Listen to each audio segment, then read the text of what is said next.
Hey guys, welcome back to our YouTube channel Learn Science. Of course, Learn Social Science. तो बच्चों, आज हम पढ़ने जा रहे हैं class 8 geography chapter number 3 minerals and power resources का पार्ट 2।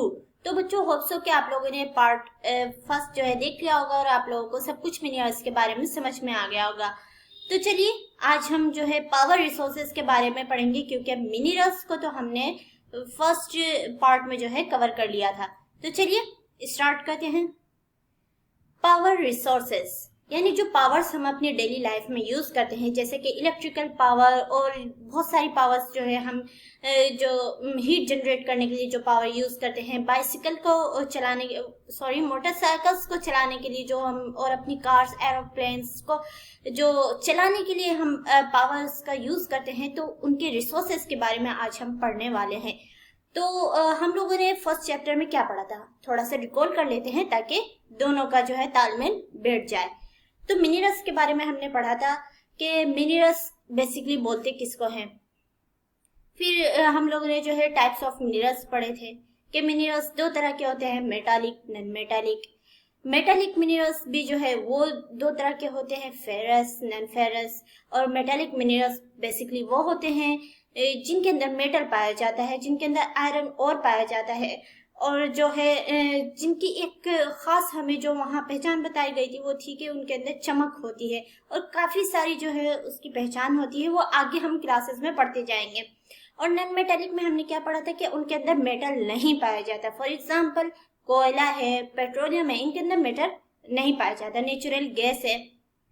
तो इसी तरह फिर हम लोगों ने क्या पढ़ा था, एक्सट्रैक्शन ऑफ मिनरल्स पढ़ा था कि मिनरल्स जो कि जमीन के अंदर होते हैं उनको हम कैसे एक्सट्रैक्ट करते हैं, कैसे निकालते हैं। तो हम लोगों ने में जो है 3 मेथड्स पढ़े थे कि हम लोग माइनिंग के द्वारा, ड्रिलिंग करके, क्वायरिंग करके जो है हम लोग मिनरल्स को जमीन से निकालते हैं। उसके बाद हम लोगों ने डिस्ट्रीब्यूशन ऑफ मिनरल्स जो हमारे 7 कॉन्टिनेंट्स है उसमें जो है हम लोगों ने पढ़ा था, एशिया में पढ़ा था, अफ्रीका में पढ़ा था। तो चलिए, होप्सो कि बच्चों आप लोगों ने उस वीडियो को देखा होगा, वो आप लोगों को पूरी अच्छी तरीके से समझ में आ गई होगी, क्योंकि पिछली पार्ट्स जो है, क्योंकि ये एक चैप्टर है, फर्स्टली तो यही कि ये एक चैप्टर है, और सेकंड बात ये होती है कि ये हमारी बुक ही पूरी जो है एक टॉपिक पे जो है वो बेस्ड है, एक टॉपिक पे, वो है रिसोर्सेज एंड डेवलपमेंट। तो अब तक हम लोग रिसोर्सेज के बारे में पढ़ते आ रहे हैं, तो इसलिए हमें पिछली बातें रिकॉल करते रहना जरूरी है, ताकि जब हम पढ़ रहे हैं तो हम इस तरह पढ़ें कि हमें बाद में उसको याद न करने की जरूरत पड़े, वरना हमारे इतनी मेहनत के साथ पढ़ने का फायदा ही क्या। तो चलिए बच्चों, स्टार्ट करते हैं पावर के बारे में पढ़ना। पावर और energy plays a vital role in our lives. As all we know, कि सभी जानते हैं, as you know, as I know, as we know, कि पावर जो है हमारी जिंदगी में बहुत इंपॉर्टेंट जो है, बहुत वाइटल रोल जो है वो प्ले करती है। We also need power for industry, agriculture, transport, communication and defence. हमें हर फील्ड में जो है पावर की जरूरत पड़ती है। आज का ह्यूमन बीइंग जो है विदाउट पावर जो है वो सरवाइव नहीं कर सकता। कुछ ऐसे एरियाज होते हैं जहाँ पावर रिसोर्सेज की जो है कमी होती है, जैसे स्लम एरियाज होते हैं, या फिर जो गरीब लोग होते हैं, उनके वो पावर के रिसोर्सेज को जो है वो नहीं यूज कर पाते, क्योंकि वो उनको कॉस्टली पड़ता है, तो उनकी जिंदगी जो है काफी मुश्किल हो जाती है। आज जो हम यूज कर रहे हैं, ये लैपटॉप, ये मोबाइल्स, इसमें जो हमारे पास पावर आ रही है, हर बंदा पावर यूज कर रहा है, इलेक्ट्रिकल पावर जिससे चार्ज होते हैं, चलते हैं। तो ये सारी चीजें क्या है, ये पावर रिसोर्सेज हैं, और ये हमारी जिंदगी में बहुत महत्वपूर्ण है। आज के टाइम में हम इसके बिना अपनी लाइफ जो है बहुत शायद स्पेंड ही ना कर पाए, बहुत मुश्किल हो सकती है लाइफ स्पेंड करना। तो चलिए पढ़ते हैं, पावर्स के अब टाइप्स पढ़ेंगे, कितनी तरह की पावर्स होती हैं, क्या क्या होती हैं। पावर रिसोर्सेज में B broadly categorised and conventional and non conventional energy. Power resources को जो है काफी मोटा मोटी यानी क्लासिफाइड कर दिया गया है मोटे तौर पर दो ग्रुप्स में, एक कन्वेंशनल और दूसरा नॉन कन्वेंशनल। कन्वेंशनल बेसिकली बोलते हैं परंपरागत एनर्जी, यानी वो एनर्जी जो हम बहुत लंबे टाइम से यूज करते हुए आ रहे हैं, और इसको यूज करने से बिजली और ईंधन की खपत कम होती है, कम यूज जो है हम उनको करते हैं, बचत होती है उनकी, और ये पॉल्यूशन भी नहीं करते हैं, कम पॉल्यूटेड होते हैं, और नॉन कन्वेंशनल एनर्जी जो अपारंपरिक जो है सोर्सेज ऑफ एनर्जी हैं। तो चलिए अब हम कन्वेंशनल और नॉन कन्वेंशनल एनर्जी को जो है पढ़ेंगे। तो सबसे पहले हम लोग कन्वेंशनल सोर्सेज को पढ़ रहे हैं, तो इसकी डेफिनेशन, एक ऑफिशियल डेफिनेशन आपके सामने लिखी हुई है। Conventional sources of energy are those which have been in common use for long time. जैसे कि मैंने आपको बताया कि कन्वेंशनल सोर्सेज ऑफ एनर्जी वो है जो कॉमन यूज में, यानी आम इस्तेमाल में जो है वो बहुत लंबे से लोग उनको बहुत लंबे समय से लोग जो है उसको आम इस्तेमाल में जो है यूज करते हुए आ रहे हैं। Firewood and fossil fuel are the two main conventional energy sources. Firewood यानी जलाने वाली लकड़ियां, जिसको हम जो गांव की लैंग्वेज या फिर कह लें कि आम लैंग्वेज में जो है हम इसको जलावन बोल सकते हैं, और फॉसिल फ्यूल्स जो है ये टू मेन कन्वेंशनल एनर्जी के सोर्सेज हैं। फॉसिल फ्यूल आप लोगों ने बायोलॉजी में यकीनन पढ़ा ही होगा, तो चलिए एक बार मैं भी आपको बता देती हूँ। जो रिमेन्स होते हैं प्लांट्स और एनिमल्स, जो एनिमल्स और प्लांट्स जो है जैसे सड़ जाते हैं, गल जाते हैं, गिर जाते हैं ट्रीज पर, ट्रीज जो गिर जाते हैं अर्थ पर, और जो एनिमल्स मर जाते हैं वो पड़े रहते हैं, फिर उनके ऊपर जो है मिट्टी की लेयर चढ़ती रहती है, डिफरेंट टाइप से अर्थक्वेक से वो जमीन के अंदर दब जाते हैं, फिर मिट्टी की लेयर सदियों तक उन पर चढ़ती रहती है, वो मिट्टी के अंदर दफन होते रहते हैं। तो एक thousands of millions of years के बाद वो क्या होता है, मिनरल्स में चेंज हो जाते हैं, फॉसिल फ्यूल्स में वो चेंज हो जाते हैं। तो चलिए बच्चों, होप सो कि आप लोगों को कन्वेंशनल सोर्सेज ऑफ एनर्जी समझ आ रहा होगा कि वो सोर्सेज ऑफ एनर्जी जो बहुत पुराने समय से जो है लोग उसको अपने कॉमन यूज में जो इस्तेमाल करते हुए आ रहे हैं। तो चलिए अब हम कन्वेंशनल सोर्सेज ऑफ एनर्जी क्या क्या हैं उनके एग्जाम्पल्स को हम एक एक करके पढ़ते हैं। तो सबसे पहले हम लोगों ने क्या पढ़ा कि फायरवुड और जो फॉसिल फ्यूल्स होते हैं, फॉसिल फ्यूल्स जो होते हैं वो कन्वेंशनल एनर्जी के दो मेन सोर्सेज हैं। तो सबसे पहले फायरवुड को पढ़ते हैं। It is widely used for cooking and heating, कि ये ज्यादातर जो वाइडली यूज होता है खाना पकाने के लिए गांव के एरियाज में, और जो है हीटिंग के लिए, गर्मी पैदा करने के लिए सर्दियों में और डिफरेंट टाइम में। In our country more than 50% of the energy used by villagers comes from firewood. हमारी कंट्री में जो विलेजर्स जो है 50% जो एनर्जी वो यूज करते हैं वो किससे यूज करते हैं, फायरवुड से। वो जो विलेजर्स होते हैं आप लोगों ने देखा होगा वो लकड़ियों को जलाते हैं खाना पकाने में, चूल्हे में जो खाना पकता है उसके अंदर लकड़ियों से जो है आग जलती है। वहां पर सर्दियों में हीट उत्पन्न करने के लिए वो इलेक्ट्रिकल हीटर्स का जो है वहां पर कॉमनली यूज नहीं होता है। लोग क्या करते हैं, लकड़ियां इकट्ठी करके जलाते हैं, उससे जो है हीट प्रोवाइड करते हैं। तो जो हमारी कंट्री है इसमें 50% जो एनर्जी यूज होती है, विलेजर्स जो एनर्जी यूज करते हैं वो क्या किससे यूज करते हैं, कहां से आती है वो एनर्जी, फायरवुड से आती है। चलिए आगे बढ़ते हैं। Remains of plants and animals which were buried under the earth for millions of years ago got converted by the heat and pressure into fossil fuels. के प्लांट्स और एनिमल्स की जो रिमेन्स है जो कि मिलियंस ऑफ ईयर अगो जो जमीन के अंदर दब गए हैं, वो हीट जमीन के अंदर जो हमारी अर्थ के अंदर जो हीट है, इनर कोर में आउटर कोर में जो हीट है, और ऊपर से प्रेशर की वजह से वो किस में चेंज हो जाते हैं, फॉसिल फ्यूल्स में चेंज हो जाते हैं। तो चलिए अब देखते हैं कि फॉसिल फ्यूल्स क्या क्या होते हैं। फॉसिल फ्यूल्स सच एज कोयल, petroleum and natural gas are the main sources of conventional energy. अब हमें समझ में आया फॉसिल फ्यूल्स किस तरह हमें मिलते हैं। जैसे कि कोयला है, ये भी फॉसिल फ्यूल है। ये जो है सदियों से जब जो जानवर और प्लांट्स वगैरह जो जमीन में दफन हो जाते हैं उसके जो उन पे हीट और प्रेशर पड़ता है उसकी वजह से ये बनते हैं। जैसे कि कोयला है, पेट्रोलियम है, नेचुरल गैस है, ये सब क्या है, ये कन्वेंशनल एनर्जी के मेन सोर्सेज हैं। The reserves of this minerals are limited.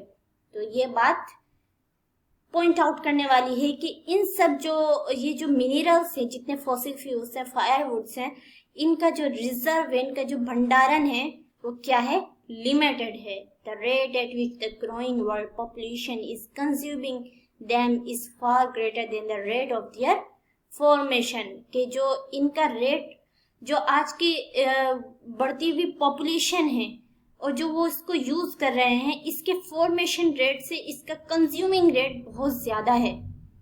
So these are likely to be exhausted soon. So इसलिए क्या होता है, क्या हो सकता है कि ये बहुत जल्द खत्म हो सकते हैं। So what should we do?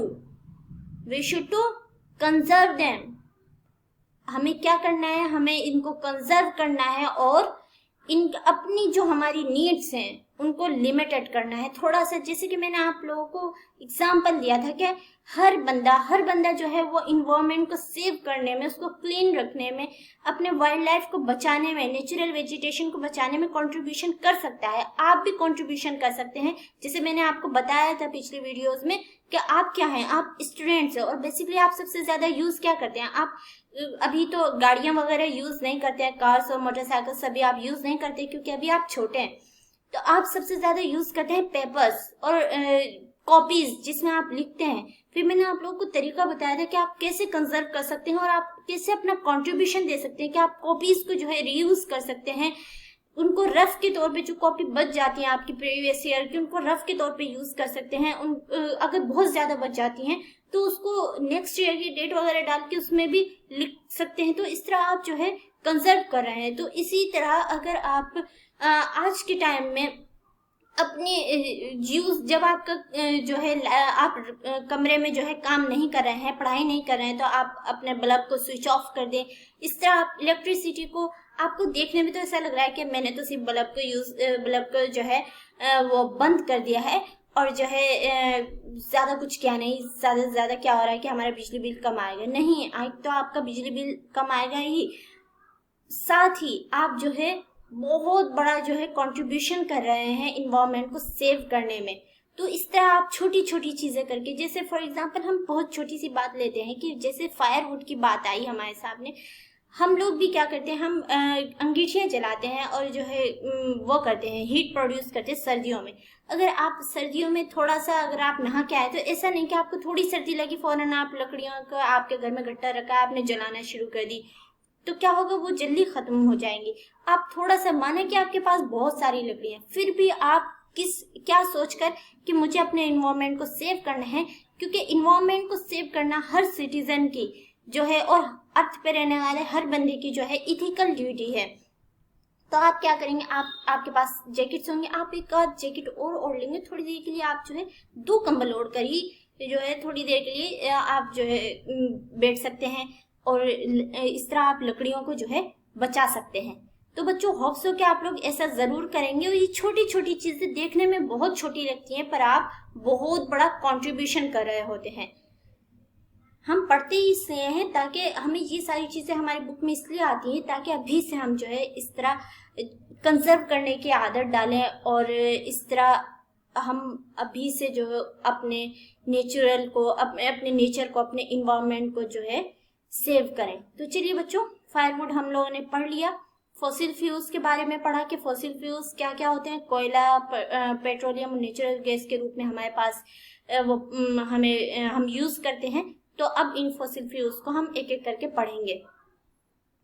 सबसे पहले है coal. This is the most abundantly found fossil fuels. ये जो है सबसे प्रचुर मात्रा में पाया जाने वाला फॉसिल फ्यूल, यानी पेट्रोलियम और नेचुरल गैस के मुकाबले में सबसे ज्यादा प्रचुर मात्रा में पाया जाता है कोयला। इनके मुकाबले में ये नहीं कि बहुत बड़ा है भंडारा, हम लोगों ने पहले ही पढ़ लिया कि इनका जो रिजर्व है, इनका जो भंडारण है वो क्या है, लिमिटेड है। तो चलिए अब इसके यूज के बारे में पढ़ते हैं। It is used as a domestic fuel. ये डोमेस्टिक फ्यूल के रूप में भी यूज होता है, जैसे कि मैंने आपको बताया घरों में खाना पकाने में और हीट के लिए इसको यूज करते हैं। In industries such as iron and steel, industries में जैसे कि आयरन और स्टील इंडस्ट्रीज होती है। स्टीम इंजन्स में यूज होता है एंड टू जनरेट इलेक्ट्रिसिटी, और इलेक्ट्रिसिटी जनरेट करने में भी कोयल का यूज होता है। इलेक्ट्रिसिटी फ्रॉम कोयल is called thermal power. Electricity जो कोयल से हमें प्रोवाइड होती है उसको क्या कहते हैं, थर्मल पावर कहते हैं। अब आप इस पॉइंट को जो है नोट डाउन कर लीजिए, क्योंकि ये आपसे कई बार पूछा जाने वाला है और ये हमेशा आपको याद रहना चाहिए कि जो इलेक्ट्रिसिटी हम कोयल से प्रोवाइड करते हैं उसको क्या कहते हैं, थर्मल पावर कहते हैं। क्योंकि हम डिफरेंट टाइप से जो है इलेक्ट्रिसिटी प्रोवाइड करते हैं, जैसे हम वाटर से करते हैं, जनरेट करते हैं, इलेक्ट्रिसिटी विंड से जनरेट करते हैं। तो इस तरह आप जो है नाम याद कर लिए कि जो कोयल से हम इलेक्ट्रिसिटी जनरेट करते हैं उसको क्या कहते हैं, थर्मल पावर कहते हैं। The coil, which are using today, was formed millions of years ago when giant swamps got buried under the layers of the earth। जैसे कि मैंने आपको बताया, जो आज कोयले की खदानें हमें जो प्रोवाइड हैं, ये क्या है, ये मिलियंस ऑफ ईयर अगो बनी थी, जब बड़े बड़े जानवर वो जमीन की तहों में जो है, जमीन की लेयर्स में जो है वो दफन हो गए थे। Coal is therefore referred to as buried sunshine।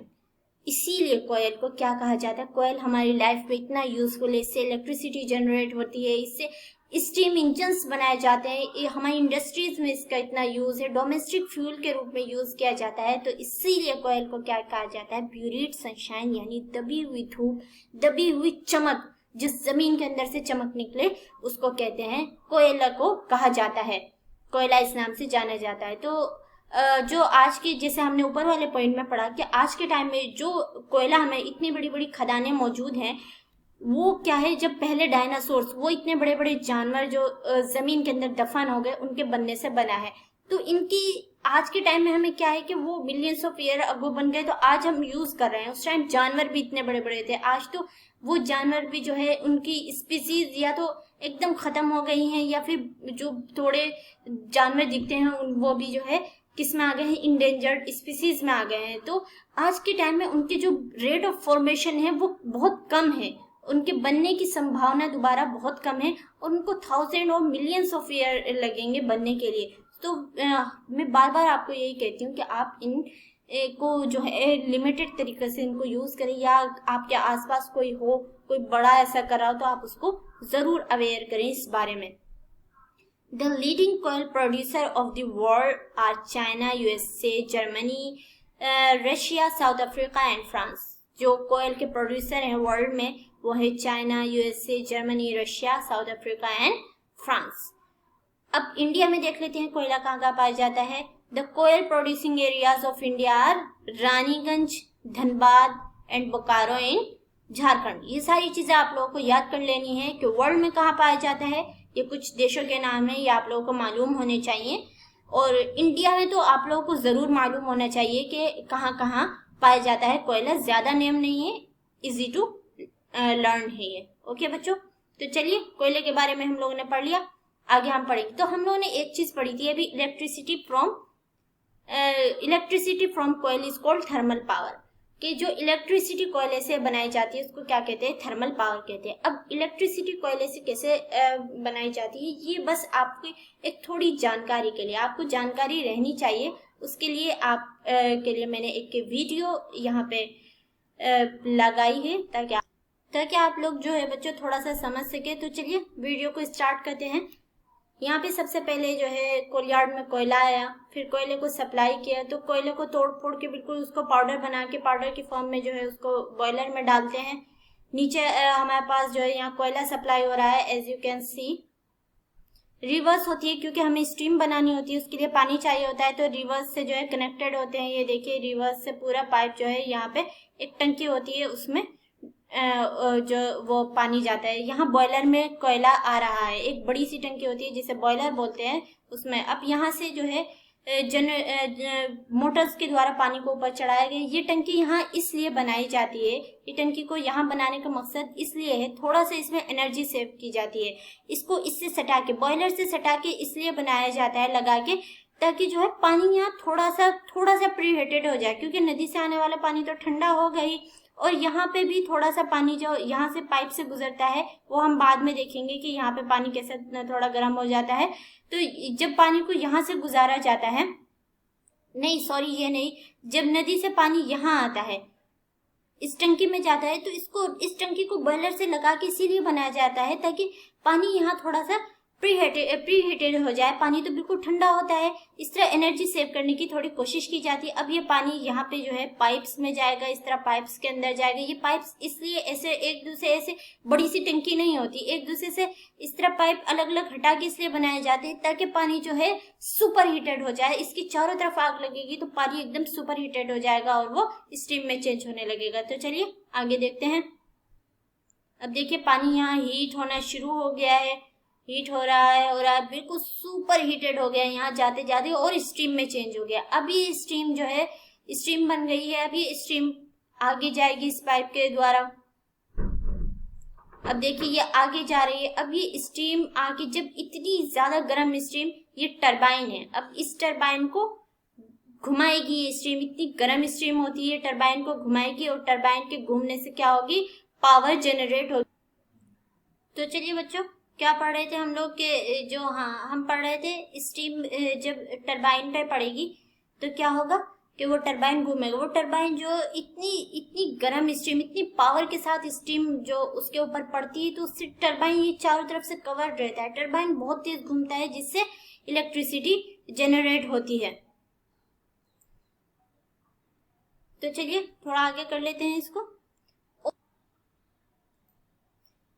अब क्या हो रहा है, अब आप लोग ये देख रहे हैं कि टरबाइन पर जो स्टीम पड़ रही है, अब वो स्टीम कहाँ जाएगी, वो जब पंखा चलेगा तो वो स्टीम ठंडी होने लगी, वो ठंडी होके जो है पानी की फॉर्म में चेंज हो जाएगी। पानी के फॉर्म में चेंज जो होगी तो उसके नीचे एक इस तरह की टंकी बना दी जाती है, वो चेंज होके नीचे आ जाएगी पानी की फॉर्म में, और पानी जो है यहाँ ठंडा होके नीचे आना शुरू हो जाएगा, और इस तरह वापस इन पाइप से आके वो दोबारा नदी में जाएगा। तो इसी तरह जो है यहाँ पर वाटर साइकिल भी चलती है, और जो है कोयले की साइकिल भी चलती है। तो चलिए आगे देखते हैं। अब यहाँ से टरबाइन से इलेक्ट्रिसिटी जनरेट हो रही है।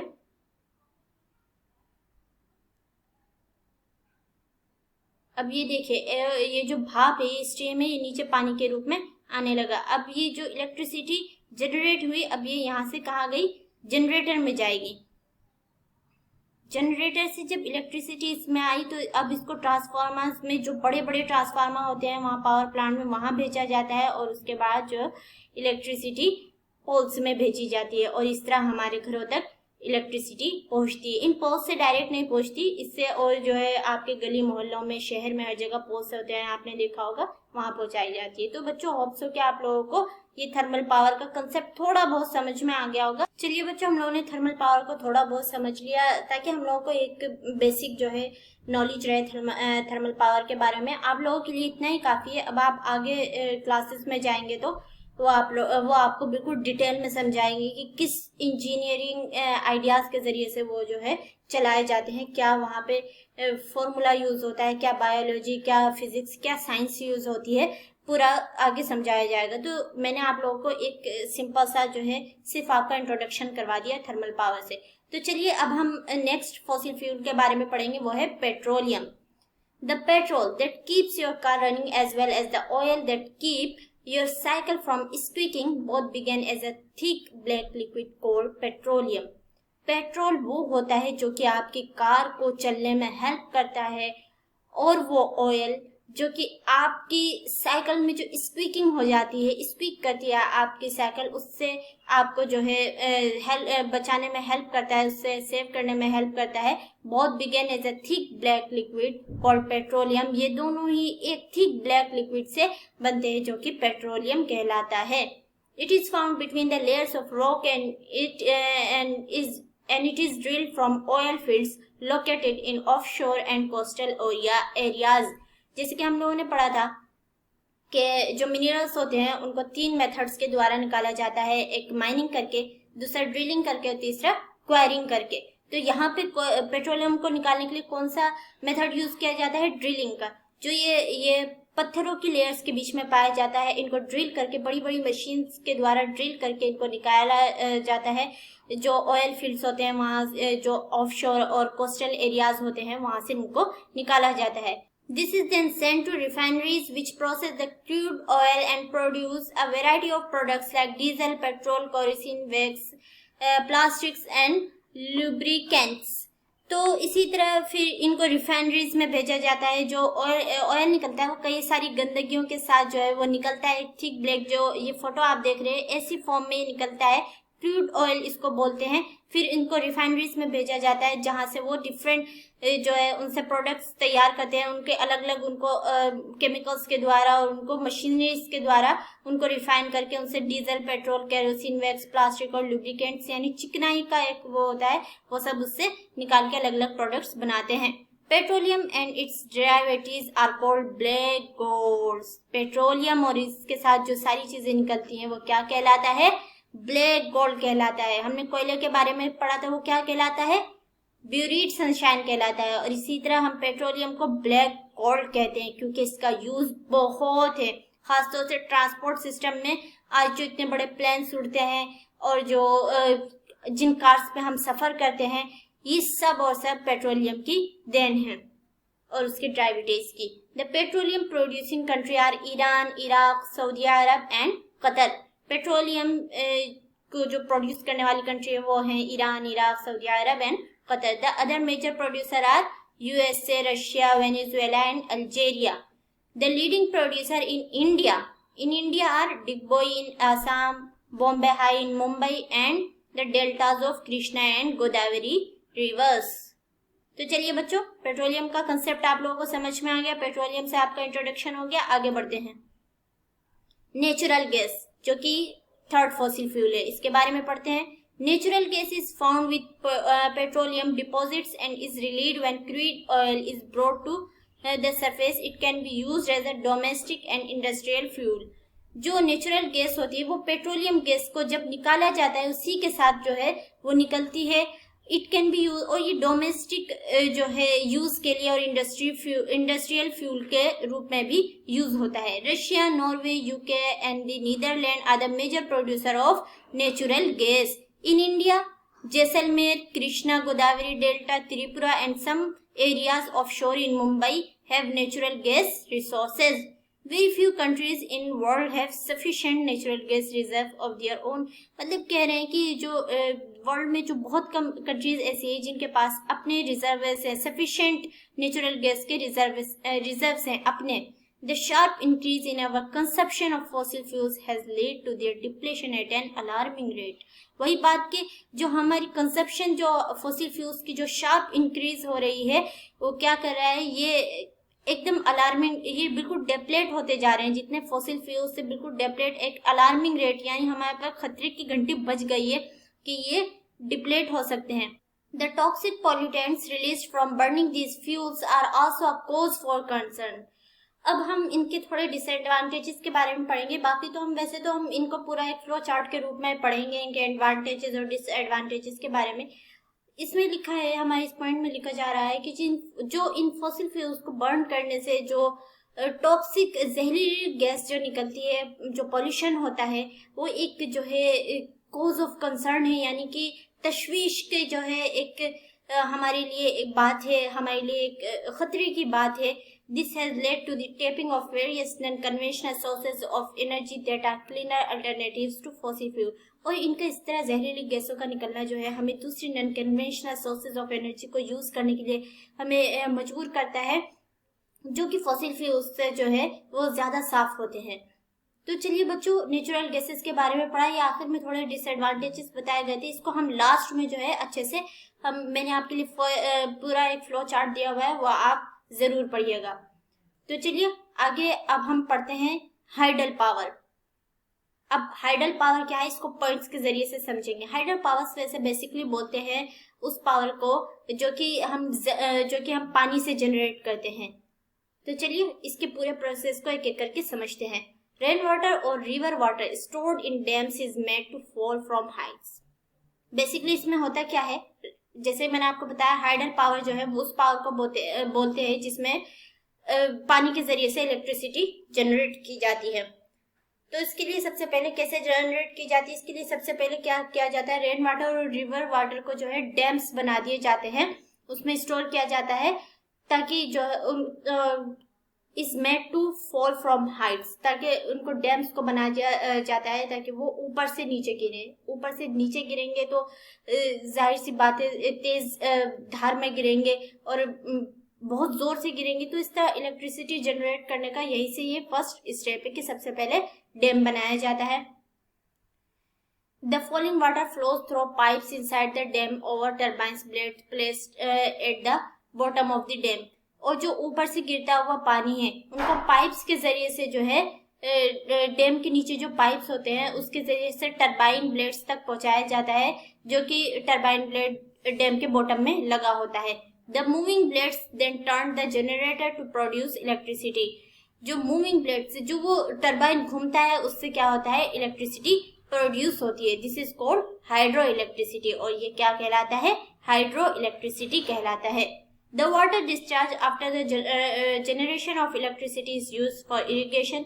और जो पानी बचता है इलेक्ट्रिसिटी जनरेट के लिए तो नीचे इस तरह टरबाइन के नीचे एक पाइप सा लगा दिया जाता है, वो वापस नदियों में चला जाता है और वो इरिगेशन के लिए यूज होता है.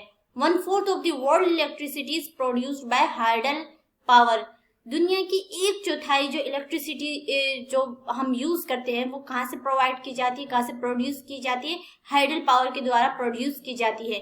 The leading producer of hydel power in world are Paraguay, Norway, Brazil and China. Some important hydel power stations in India.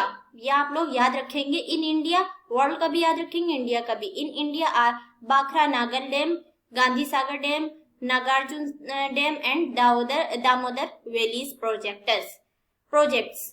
तो आप इन सारे नाम को याद रखेंगे. तो चलिए हाइडल पावर को हमने पढ़ा.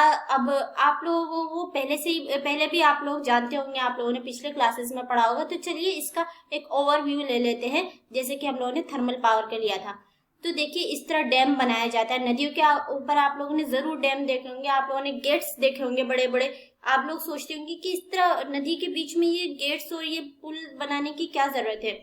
तो वो डैम्स बनाए जाते हैं बेसिकली. तो यहाँ रिजर्वेयर होता है, यहाँ पे एक कंट्रोल गेट होता है. इस कंट्रोल गेट से एक पाइप होता है स्टील का, किसी भी मेटल का, उसको पेरिस्टॉक बोलते हैं. इससे जो है पानी को यहाँ टरबाइन तक पहुंचाया जाता है. ये कंट्रोल गेट होता है ताकि कितना पानी ले जाना है नहीं ले जाना है कंट्रोल करने के लिए. तो और फिर यहाँ पे जो है टरबाइन लगा होता है. ये टरबाइन जब पानी इसमें पड़ता है पूरी तेजी से, यहाँ पे एक नोजल लगी होती है, ऐसे नोजल टाइप का बना देते हैं. आखिर में ऐसा थोड़ा सा कम उसका सुराख कर देते हैं ताकि उससे पानी के प्रेशर को इंक्रीज किया जा सके या डिक्रीज किया जा सके, कंट्रोल किया जा सके, इस तरह. तो फिर जब पानी इस पर पड़ता है तो ये टरबाइन जो है घूमने लगता है, गोल गोल गोल गोल घूमने लगता है. जब ये गोल गोल तेज तेज घूमता है तो क्या होता है, इलेक्ट्रिसिटी जनरेट की जाती है जो कि जनरेटर में जाती है. जनरेटर से ये पावर हाउस है, जनरेटर से फिर उसको ट्रांसफार्मर में भेजा जाता है. ट्रांसफार्मर्स जो होते हैं फिर ट्रांसफार्मर्स से वो उसको पोल्स और टावर्स में भेजा जाता है. फिर वहां से जो है वो पूरे शहर में वो सप्लाई की जाती है. अब आप सोचेंगे जो पानी घूमता है, टरबाइन जो घूमता है, तो उसके नीचे इस तरह पाइप बना दिया जाता है ताकि जो पानी वेस्ट ना हो, जो पानी बचता है वो रिवर्स में चला जाता है और रिवर्स में इरिगेशन और दूसरे फिशिंग के लिए जो है यहाँ पे लोग फिशिंग करते हैं उसके लिए यूज किया जाता है. तो बच्चों होप्स हो कि आप लोगों को हाइडल पावर भी समझ आ गया होगा, ज्यादा मुश्किल नहीं है हाइडल पावर. अब यहाँ देखिए, अब यहाँ कन्वेंशनल सोर्सेज ऑफ एनर्जी का एक फ्लो चार्ट आपके सामने है. इसमें एडवांटेजेस और डिसएडवांटेजेस दोनों लिखे हुए हैं. ऑयल के एडवांटेजेस, इनको इस्तेमाल करने के क्या फायदे हैं और इनके क्या नुकसान है, दोनों जो है हम, क्योंकि किसी भी चीज के दो पहलू होते हैं, एक पॉजिटिव और एक negative. Easier to transport tankers, basis of petrochemical industries. Oil के अब डिसएडवांटेजेस, ये भी easier to transport, cleaner than oil and coal, cheaper than oil. अब यहाँ disadvantages, depletion of oxygen due to oil spillage and gas leakage, pollutants released cause acid rain, exploration of new fuel is not easy. तो इसी तरह यहाँ firewood का advantages और disadvantages लिखे हुए, तो आप इनको नोट डाउन कर लीजिएगा क्योंकि आपसे पूछा जा सकता है कि कोयल के एडवांटेजेस और डिसएडवांटेजेस बताइए, हाइडल पावर के बताइए, फायरवुड के बताइए, ऑयल के बताइए, नेचुरल गैस के बताइए. इन दोनों की सेम ही है.